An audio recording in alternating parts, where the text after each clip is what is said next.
So I'd like you please to relax,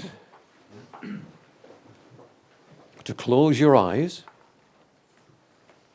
and we're going to alter our state of consciousness through a little procedure that I put together called the countdown method. It allows us to focus our energies in the right direction in preparation for meditation, for effective meditation.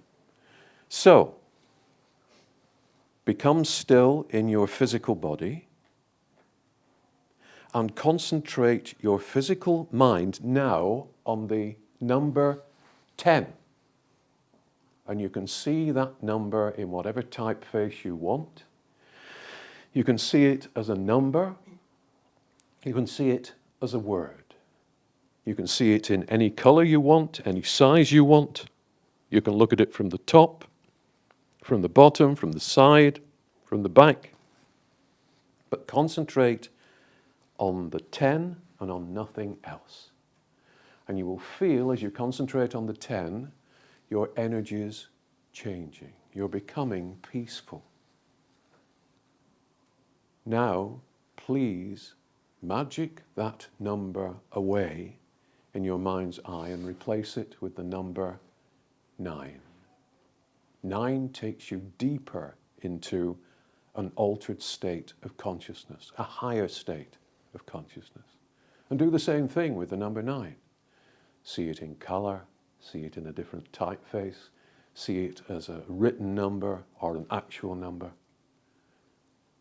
Every time, or if your mind decides to wander, say, thank you, I'll deal with that later, and move your attention back to that number. Now, magic away, disappear the number 9 and replace it with a number 8. And do the same thing with the number 8, feeling, realizing that you are moving away from the material world as you do this, that you are entering a higher vibration, a higher state of being, as you look at the number 8 from all possible angles, all possible illustrations. Now, take away the number 8 and replace it with the number 7. Everything is becoming quiet and peaceful, and divine energy is filling your spirit, filling your body, filling your mind, peace and light. As you gently replace the number 7 with the number 6. Almost halfway there. A big change in how you're feeling. A big change in the energies within you. A big change in that peace is washing over you and through you. Inspiration is from higher vibrations is washing over you and through you as you replace the number 6 with the number 5. So quiet, so calm, so peaceful. Replace the number 5 with the number 4. You are infused with healing energies, with restorative energies, with ordered, harmonious energies from the divine heart. As you replace the number 4 with the number 3. Very, very peaceful now. Very peaceful, very calm. And you replace the number 3 with the number 2. Almost ready for a visualization, almost ready to go somewhere as the spirit that you really are.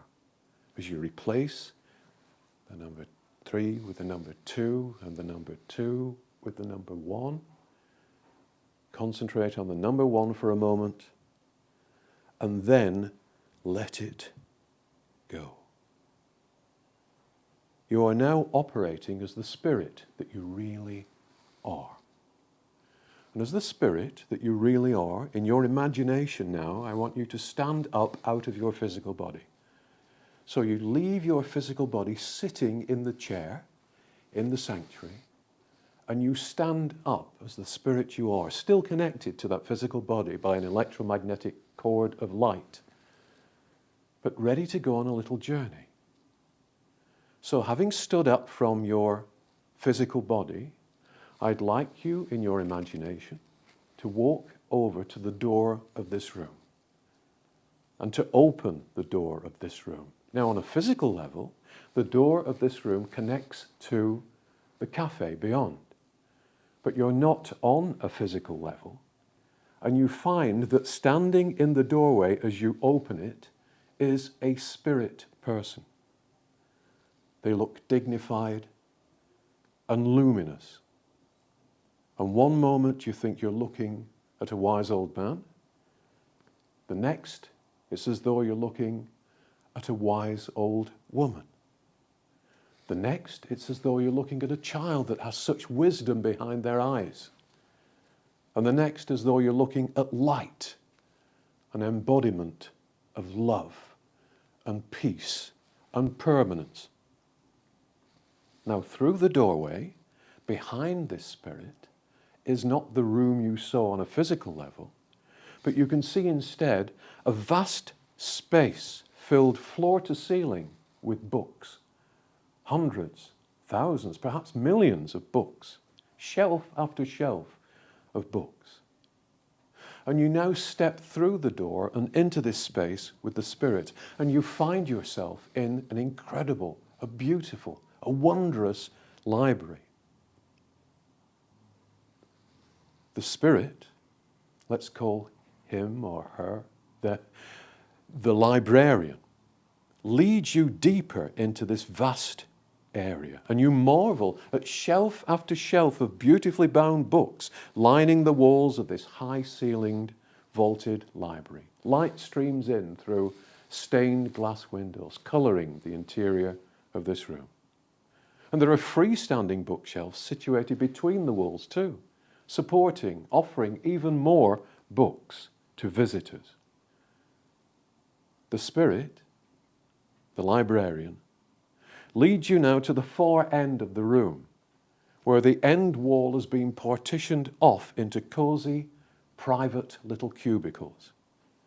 Each of these cubicles comprises of a portion of the end wall, plus left and right-hand partitions, with the remaining aspect of each cubicle being open to the main vast library room. And the Spirit invites you to step into one of these cubicles. You do so, and you see that there's a large, ornate, beautifully bound book sitting open on a lectern in the center of the cubicle. And behind the lectern is a plush stand chair, which the Spirit invites you to sit on. You do so, and the Spirit takes the book from the lectern and places it open in your hands. And you look at the open pages of the book, and you see on the right-hand page an index of chapters. Lots of chapter headings, lots and lots of them.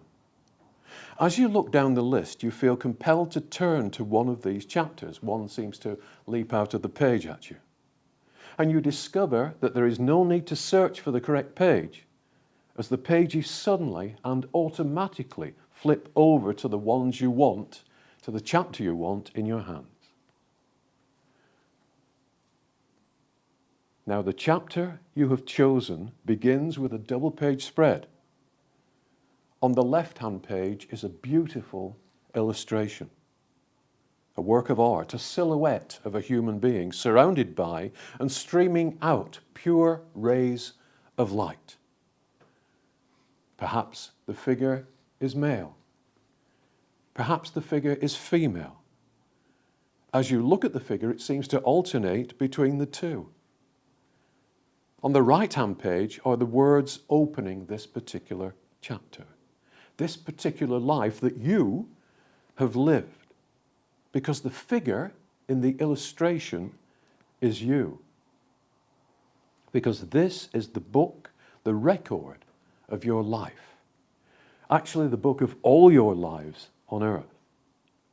Now, you don't need to look at the words to take them in. You know that the life being described in those words has been one of yours in the past. The pages of the chapter flip over one by one in your hands. And as they do so, you feel yourself reconnecting with the knowledge and experience that that life added to you as a spirit. The link between you as you are now and the you that was then is strengthened, bringing to you light and knowledge and wisdom from that life that will help you with your present life. Just for a moment, in the silence, absorb what that life is donating to you. Don't worry if it doesn't translate itself into words or concepts. The wisdom from that life will go deeper than that and will affect you in the days to come.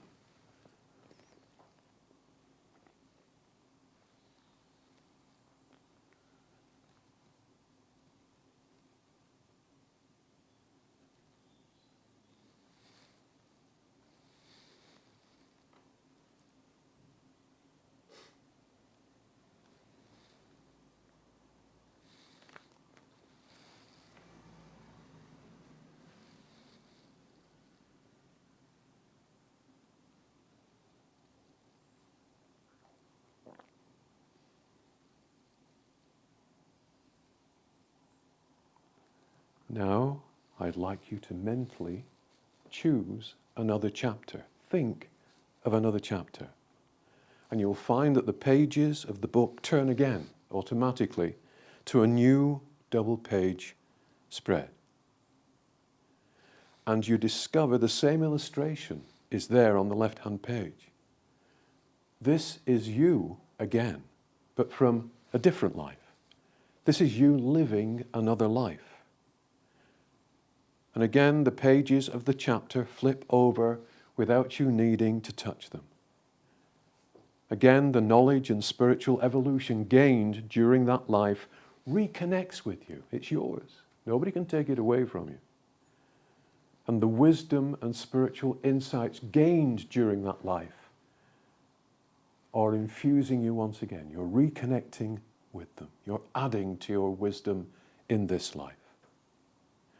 I'd like you now to spend a couple of minutes in silence, allowing the various chapters from your past lives to reintegrate with you, to penetrate the darkness of the earth plane, the denseness of the earth plane that has masked your past and vast experiences, and to reconnect your present consciousness with who and what you really are, a complete spirit that has lived many times and, as a result, has gained so much spiritual experience and so much wisdom. I'll leave you for a couple of minutes to turn over those chapters whenever you feel like you want to visit a new one. And each time allow and be confident that the lessons of that life, the wisdom of that life, are reconnecting with you, and that you are benefiting from them, and that you will take them away later today to help you with your present life on earth.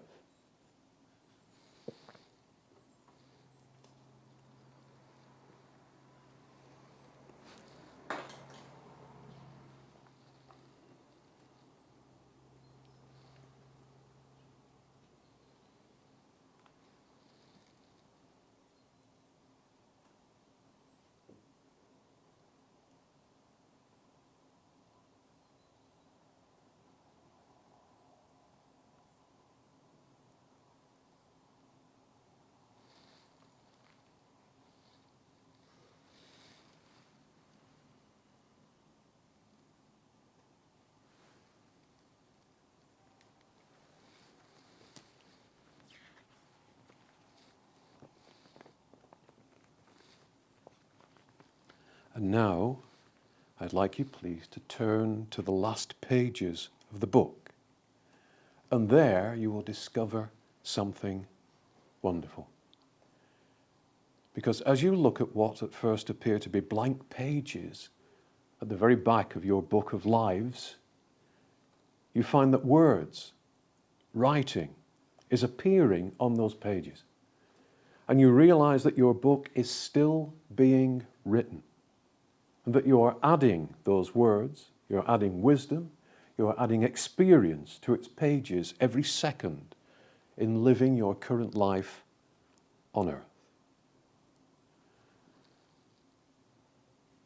Now, the librarian who accompanied you into this vast room earlier and into this cubicle returns to the entrance to your cubicle, steps into it, smiles at you, and gently takes this big, beautifully bound book from your hands and places it back on the lectern. As they do so, a perfect miniature duplicate of your book, about the size of a paperback book, just the right size to fit into your pocket or your bag, appears in the Spirit's hands, and they hand it to you. You take it from them, then you stand and you follow the librarian out of the cubicle. As they lead you back to the entrance of this vast room that leads to the Persian room of the sanctuary, they gesture to the walls. They want you to look at the walls and the freestanding shelves all around you. And you see that there are hundreds, thousands, millions of books in this library. And each one appears to be alive, because it is. Each one appears to be giving out light, because it is doing. And you can hear the sounds of millions of life experiences being written into those books second by second, word by word, as a result of the Spirit's living those lives. What a wonderful, what a thrilling experience. You understand at this point that no life on earth is without meaning.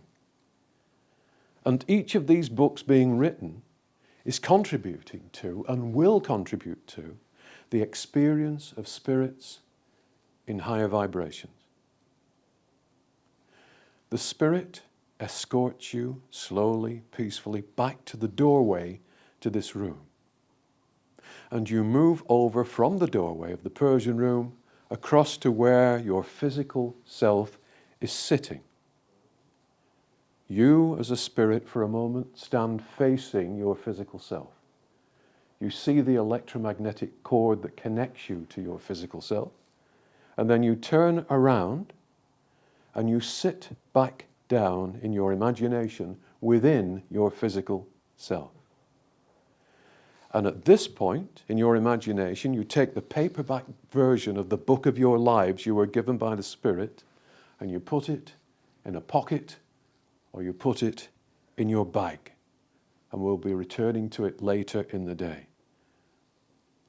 And now, slowly and peacefully, and in your own time, you can begin the return to physical consciousness in the material world by first visualizing the number 1. There's the number 1, the first number in bringing you back to a material level of consciousness. So concentrate solely on the number 1 and then replace it. Magic it away and replace it with the number 2. Concentrate on the number 2. You are gently extricating yourself from the higher vibration you've been in as you take away the number 2 and replace it with the number 3. Concentrate for a moment on the number 3. You are making reconnections with the material world, with your physical self, as you magic away the number 3 and replace it with the number 4. Almost halfway back to everyday consciousness as you replace the number 4 with the number 5. But it doesn't mean because you're coming back to a material world that you have to come back into the cacophony of the material world.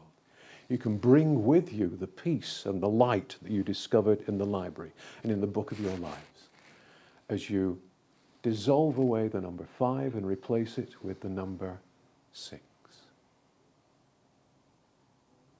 Take away the number 6, replace it with the number 7. Almost back now. Magic away the number 7 and replace it with the number 8. Take away the number 8, replace it with the number 9. Almost back in your normal earthly state of mind and body now, as you replace the number 9 with the number 10. Concentrate for a moment on the number 10 and then let it gently fade away, and slowly and in your own time, without haste, return yourself to the Persian room in the sanctuary.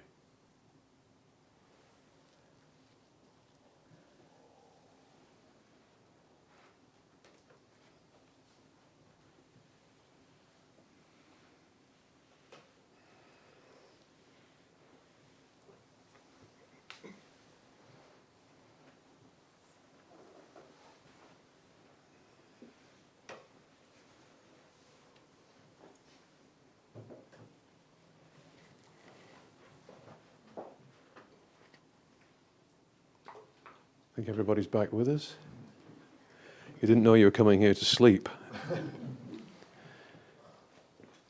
Did you find that beneficial? Yeah. Remember that you don't necessarily take in words or in concepts what your past lives are offering you during the time that you meditate in that way. But you do take in the wisdom and the experience of those past lives. You do reconnect with who you were in those past lives. And you do, as a result, take on an advanced vibration that you always have with you, but for the most part is masked because we are told that we're living within this individuality, within this little life. One more note on past lives. Have you noticed how people identify with their cars? It's amazing, isn't it? Now, Jane and myself, we both drive Fiat 500, so that tells you something about us, doesn't it? And they're both white because we very often mirror each other unconsciously, subconsciously, in the colour choices we make and the way that we dress. I often wear a frock. Not being serious. But we realize with those cars that we are the drivers and not the vehicles. And that's what we have to remember with regard to past lives. We are the drivers and not the vehicles. This is a vehicle. This is a car. I'm driving this. I'm not this. This is a means of interacting with you and with the material world, and you interacting with me. But it's only a fragment of what I am, and it's only a fragment of what you actually are. Do you remember the series Quantum Leap? Who remembers Quantum Leap? Yeah. Now, Jane and myself, we don't like modern TV. We find it offensive. We find it politically motivated. We find it more about a message and not a spiritual message than about entertainment. And as a result of that, we don't watch TV. But we do watch Blu-rays. Thank God for the Blu-ray player. And we watch programs from the 60s and 70s and 80s and early 90s that gave us pleasure then and give us pleasure now, when there actually was a story, when there was something that you could concentrate on, when there were heroes and heroines and noble aspects of life that were portrayed as fiction that you could watch and feel good about. And in Quantum Leap, the hero of Quantum Leap, Dr. Sam Beckett, is a scientist, and he has developed Project Quantum Leap, which allows him, via stepping into the Quantum Leap accelerator, to move into the lives of others. And through divine instruction, because he believes that's where it comes from, to help, having moved into the lives of others, to put right what once went wrong. And he can be a man, he can be a woman. I think in one episode he was a chimpanzee. But there's a very spiritual core to that. And ladies and gentlemen, we don't leap into people's lives and then leap out having put right what was once wrong. But we are each quantum leapers, because we are leaping into this life to make a difference, to make a difference to the people that are around us, to make a difference to the world, to put right what once went wrong. And what went wrong? The fall went wrong. And the fall is the reason that we don't have consciously or angelic memories. And so we have to regard our lives with regard to past lives as objects in making things better. And we have to regard this life each day as an opportunity to make things better. Perhaps it's just a word that we say to somebody. Perhaps it's simply by living our lives in the way that we live them. Perhaps it's by keeping our eye on the bigger picture. Perhaps it's by understanding who we are and why we're really here. Perhaps it's by understanding that we don't have to be here and neither does anyone else. Perhaps it's by realizing that we don't have to come back. But we're quantum leapers. On a level of quantum physics, we are affecting this world. We are affecting lives on this world. We are affecting each other. And what we put into this life is extremely important. We can't have moments where we say, they're winning. We can't have moments where we say, it's dark. Because in saying that they're winning, we strengthen them winning. In saying that it's dark, we make it darker. We have to be objects for the light, vessels for the light. And that's not something that's arrogant. It's simply acknowledging who we are and why we're here. Are there any observations on past lives before we move on to part 2? And I think coffee before part 2. Coffee, What good idea. time is that? Is it 11:15? What time is it? 11. Yeah. We're a little short. But are there any observations on what we've done so far, please? Good, that's fine. Can I? Yeah, of course you just to emphasise something, you were talking about the body being the vehicle and it's not us. Actually, when we sat, Joseph used to say, we're tiring the vehicle. And the instrument. And the instrument. The instrument, Yeah. yeah. I've been described as an instrument, yes. But it was very strange. And it's not meant derogatory, is it? No. It's meant as factual. It is, yeah. This is not you. My spiritual teacher, John, used to describe this as a spacesuit that allows us to operate on this level of consciousness. And that's exactly what it is. Now, it's far more sophisticated than a spacesuit, and it has its own intelligence as well. But when I used to go into trance, strange things would happen to my consciousness. I would find myself standing behind myself, looking down with a hand on my own shoulders. And I would find myself, I would say to myself, oh, I can interrupt this communication at any point if I so wish. And I would try my darndest to do it, and I couldn't. I couldn't influence what was happening to me at all. In the live trance sessions that we held to prove that we weren't making this stuff up and that Joseph actually existed, I would be locked into position. From there downwards, nothing moved for an hour and a half. And I think we had someone tell us, was it a scientist that said, that's physically impossible. You can't have that.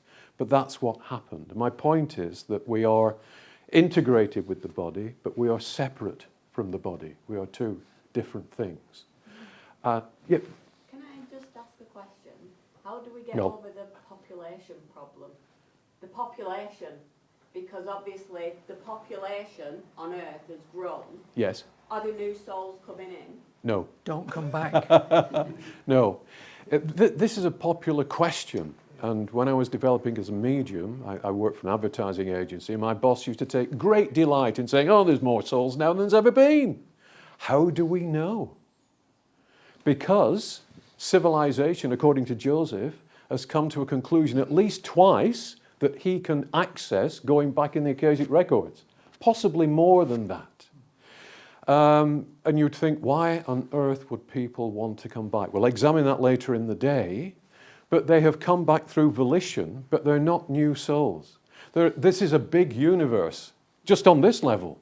And there's an awful lot of opportunities to investigate that universe, to have adventures in other areas of that universe. Why on earth do we come back to Earth?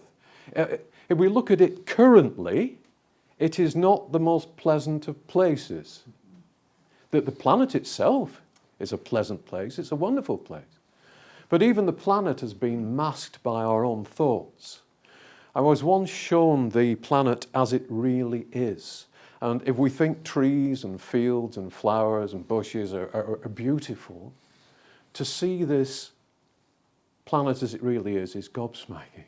Because within those trees and bushes and flowers, there is a structure of crystal creation that emanates light and sound and not emotion, but love. Love is an emotion, I suppose, but you know what I mean. It's not the human gamut of emotions. And this planet is an absolutely beautiful etheric sphere, but we've condensed it. So what we're seeing, and we think it's beautiful, and it is a dim and distant echo of what this planet really is. So, yeah, the souls that are coming here have been here before.